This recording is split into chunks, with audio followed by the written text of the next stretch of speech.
I want to start today with a question that feels, well, it's a little bit personal, actually. Oh boy. All right, let's hear it. But I really think it's something a lot of you listening are probably dealing with silently. Have you ever had one of those stretches of time where you just feel broken? Broken how? Like physically. Yeah, but I don't mean you have the flu or broke your leg. I mean, you feel physically drained. Maybe your lower back is throbbing or your hips are just totally locked up. Right, and you go to the doctor, they run all the labs. Exactly. And they tell you you're fine. The classic medically unremarkable diagnosis. Yes.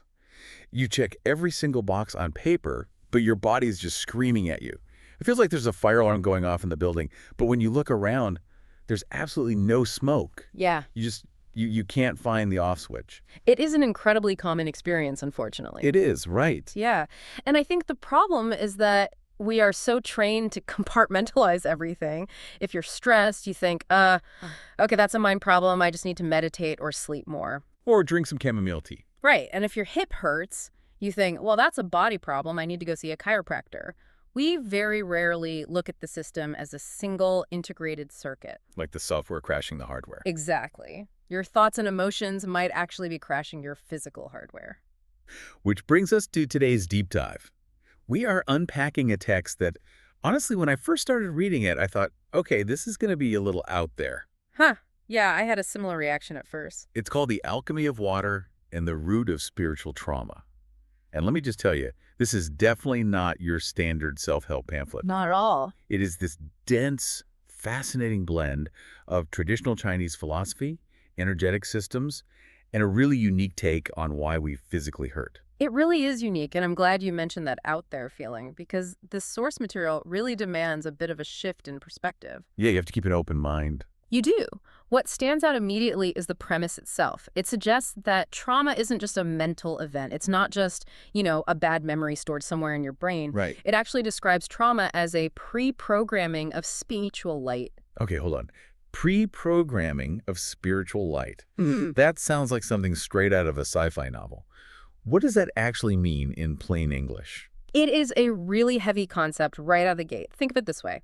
The text argues that a traumatic event isn't just something that happens to you. It's something that completely rewrites your operating system. Wow.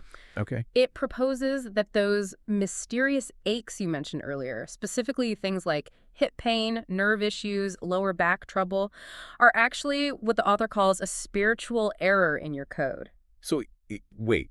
My bad back isn't just because I sit slouched in a chair all day. It's a glitch in my spiritual software. Potentially, yes. And to really understand that, we have to look at the connection between the water element, something the text calls the higher self, and how fear physically manifests in the body. All right, let's unpack this. The title mentions the alchemy of water.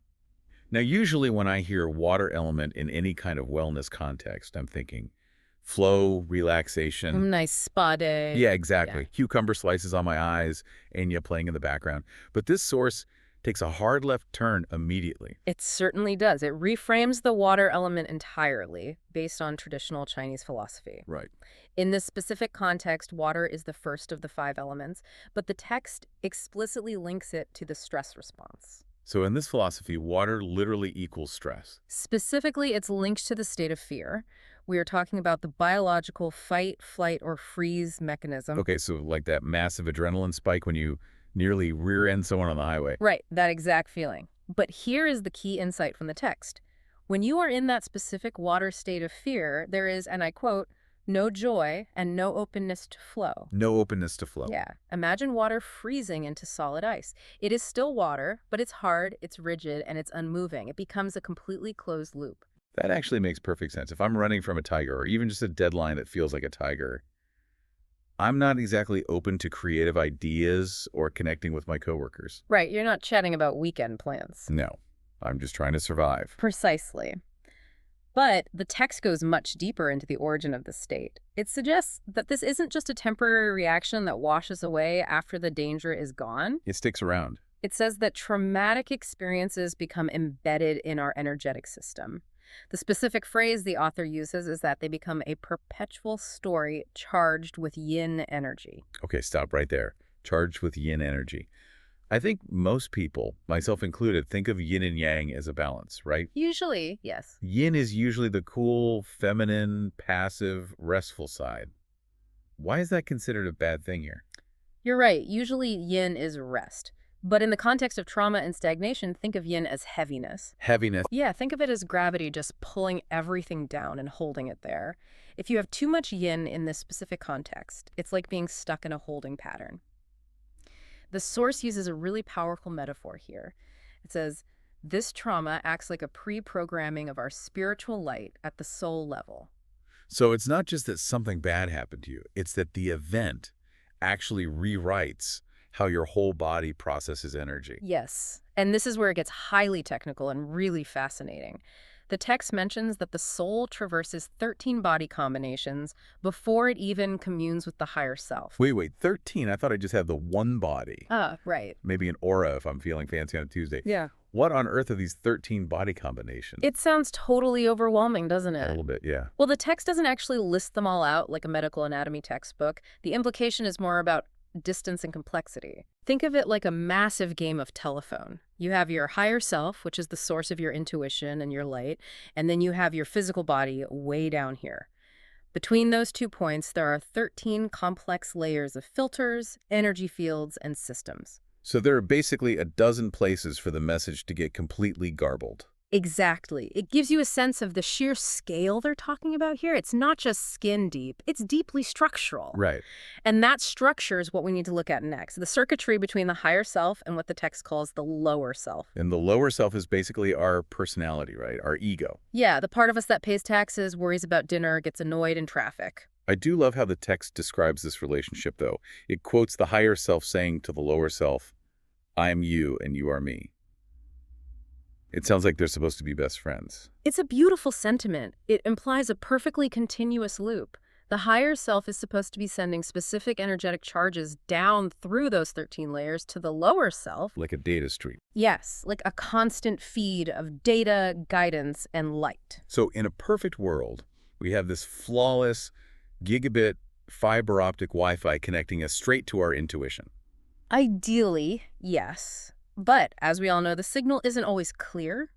The text explains that there can be an error in our spiritual code. And this error is the trauma we were talking about. It's the direct result of the trauma, and the text actually pinpoints the exact location of this error. It says it begins in the etheric body. The etheric body. I've definitely heard that term thrown around, but I'm a little fuzzy on it. Is that like the ghost version of me? Close. Think of the etheric body as the architectural blueprint. Okay. Before a physical building even exists, there's a blueprint. If you spill hot coffee all over the blueprint, if you distort that etheric body, the physical building is going to have a weird wall or a slanted floor. Oh, that's a great way to put it. The text says this error imprints a distorted light directly into the root chakra. Okay, the root chakra I know. That's at the base of the spine. It's usually associated with safety, survival, money, just having a roof over your head. Correct. So imagine you have this corrupted file, this distorted light loading right into your system's foundation. This isn't just about feeling a little sad or anxious. This distortion fundamentally changes how we perceive reality. Wow. The source says this is the critical moment where the entire communication flow gets messed up. So the signal from the higher self is desperately trying to get through, but the receiver at the bottom is completely jammed. Or even worse, the translation is just completely wrong. Yeah. The text posits that this distortion forces the lower self into one of two reactions. And what I found so interesting is that there are only two outcomes listed in this entire text, and both of them are highly problematic. Just two. That feels pretty binary. What are they? Either we become overreactive, meaning we're doing way too much, operating on frantic energy, or we freeze, we shut down and do too little. Honestly, that sounds suspiciously like my average Tuesday. Right. I'm either running around like a headless chicken trying to fix every single thing, or I'm just staring blankly at the wall, completely unable to send a single email. And according to this text, both of those states, the frantic running and the blank staring, create the exact same energetic result. Excess yin. There's that excess yin again. So even if I'm running around frantically, burning all this energy, that is still considered yin. In this system, yes, because it's a reaction based entirely on fear and constriction. You aren't expanding, you are contracting. Oh, see. You're holding your energy incredibly close to the physical body in a defensive crouch, and this constriction severely limits your ability to see the full picture. The text says we actually lose the ability to perceive the full light spectrum.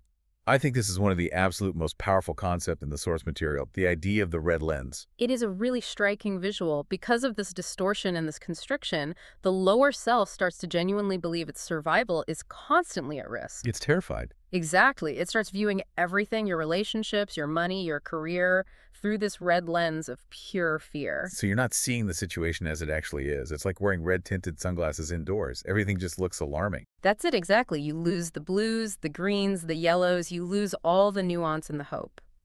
The text links this directly to a specific activating belief. The core program running in the background becomes, I cannot stand up for myself. Jeez, I cannot stand up for myself. That hits hard. If that is the operating system you're running, of course you're going to be either overreactive or completely frozen. Right. If you deeply believe you can't stand up for yourself, you either fight wildly to prove you can, which is that overreactive state, or you freeze because you think it's completely hopeless anyway. Yeah. And all the while, you are only seeing red.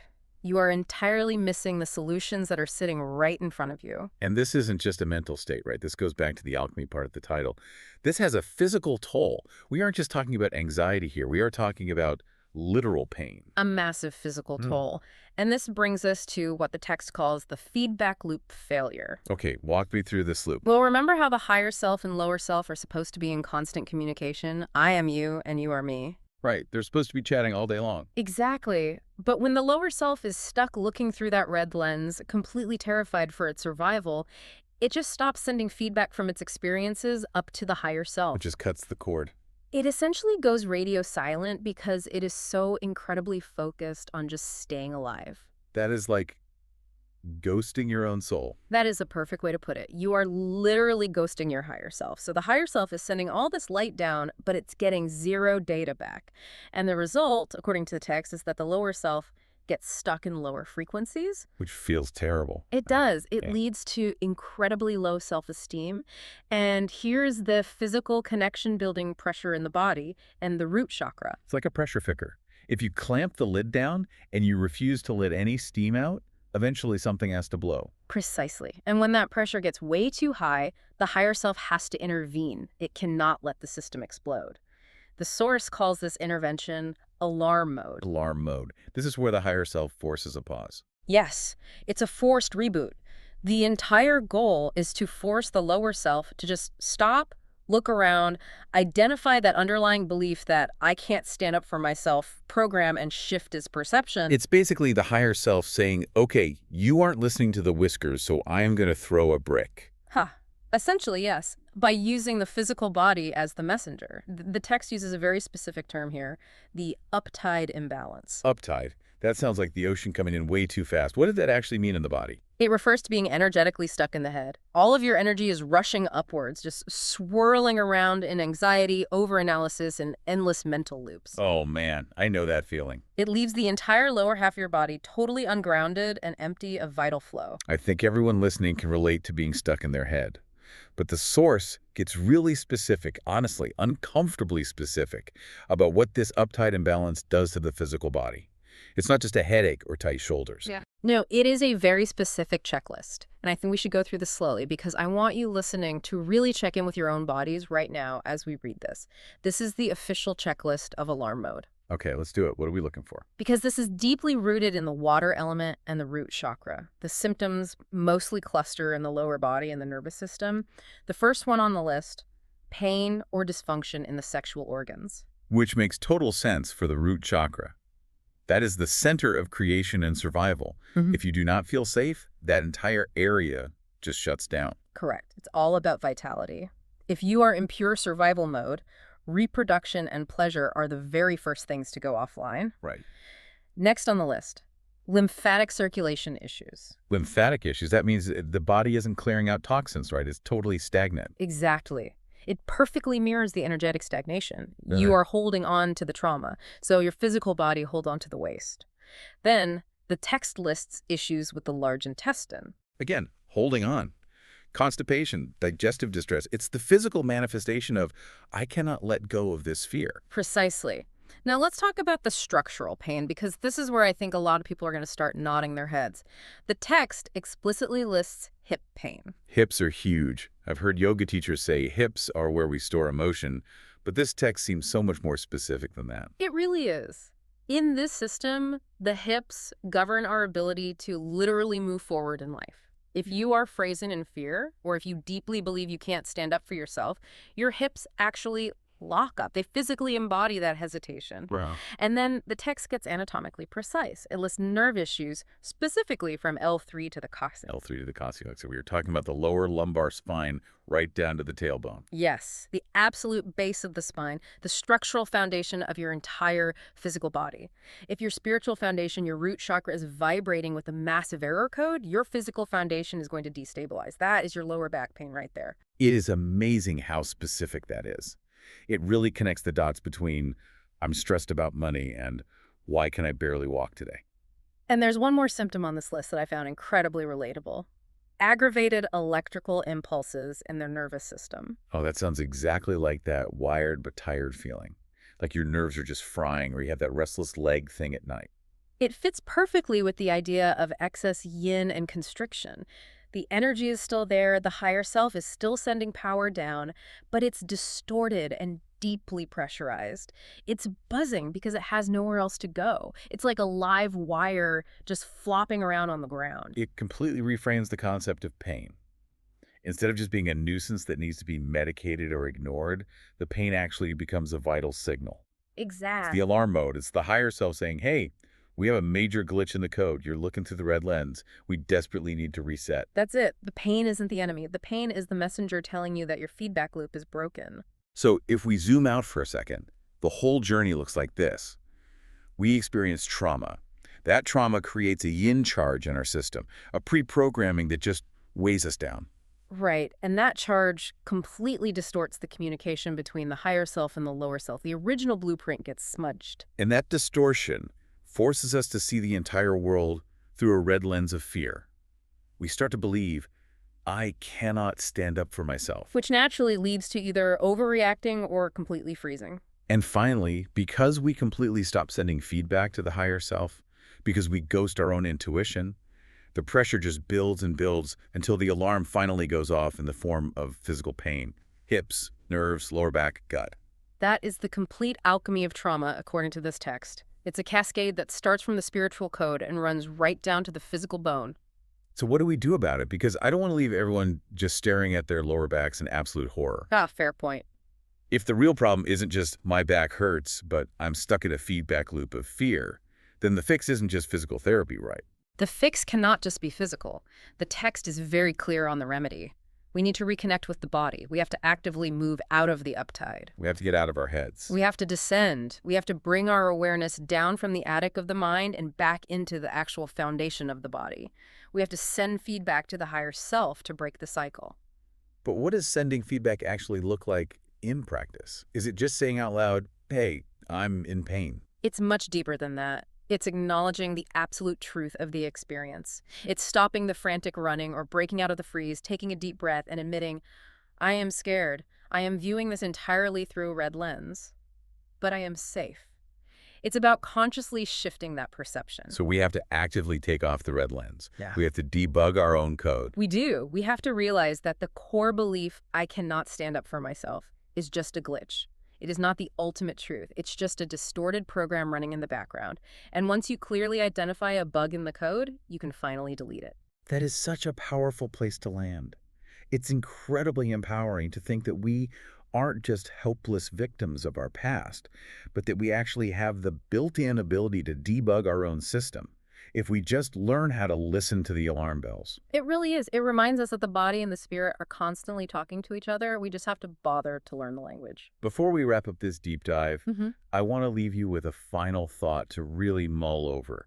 We talked a lot today about the feedback loop failing because the lower self just stops talking to the higher self out of pure fear. Right. It goes silent just to survive. Exactly. So here's the question I want you to carry with you today. What feedback Or what specific experience have you been withholding from your own higher self? That is the real question. What part of your reality are you currently ignoring, suppressing, or ghosting because you're just too busy surviving behind that red lens? That is the million-dollar question right there. Because I guarantee you, once you start sending that honest feedback again, the alarm doesn't need to ring anymore. And hopefully, your hips will finally stop screaming at you. Hopefully. That's it for our deep dive into the alchemy of water. Thanks for exploring the circuitry with us. Always a pleasure. Catch you on the next one.